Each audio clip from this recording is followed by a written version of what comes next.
Hey neighbors, Brent here with your daily prayer challenge. It's day 8 of our 40-day journey through Draw the Circle, Mark Batterson's prayer journey here.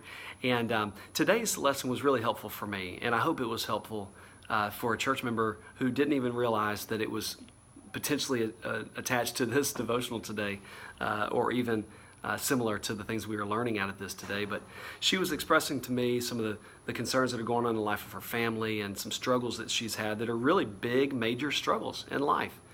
These are the kind of struggles that have caused her to ask the same question that I and maybe you have asked before of God. God, where are you? God, why? God, when will this come to an end? When will you show up to fix this thing that I'm going through? These are the kind of questions that she's asking and that we've asked ourselves. These are big questions of a big God. And it was interesting to me that the devotional today began with a story about George Washington Carver. Maybe you remember him. He's the guy who didn't invent the peanut, but founded all these different ways to use the peanut. And so there's a story in here about his prayer to God.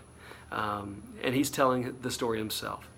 So Carver says, I asked God, why did you make the universe, Lord? To which God replied, ask for something more in proportion to that little mind of yours. So then he asked, why did you make the earth, Lord? To which God said, your little mind still wants to know far too much. Ask for something more in proportion to that little mind of yours. He asks again, why did you make man, Lord? Far too much, God replies, far too much. Ask again. Carver says, explain to me why you made plants, Lord. Your little mind still wants to know too much. And so he finally says, God, the peanut, tell me about the peanut. What's interesting, this little connection here is you've probably heard people called peanut brain, or you've got a brain the size of a peanut. The truth is, our ability to understand God is small.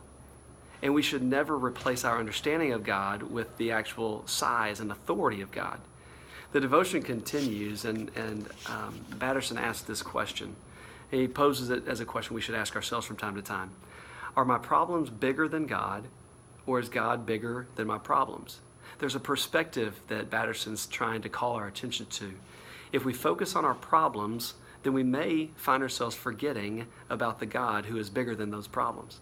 He's encouraging us to, when we find ourselves in the middle of a problem, to remember that God is always bigger than our problems, that problems come and problems go, but God is there, the Alpha, the Omega, everlasting to everlasting. I don't know what problems you're dealing with today, but I want to offer this prayer for you today, that you would be reminded that the God who created you, the God who loves you, the God who created all things, that God is bigger than the problem you're dealing with today. And I want to encourage you to take your focus off the problem and put it onto the attention of the one who can solve that problem. And then wait with anxious hope about where God might show up to meet you in the midst of the problem you're experiencing.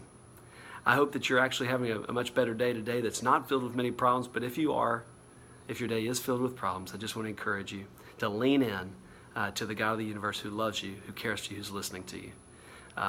I will be back with you tomorrow for our next video for day 9. In the meantime, have a great day. God bless you.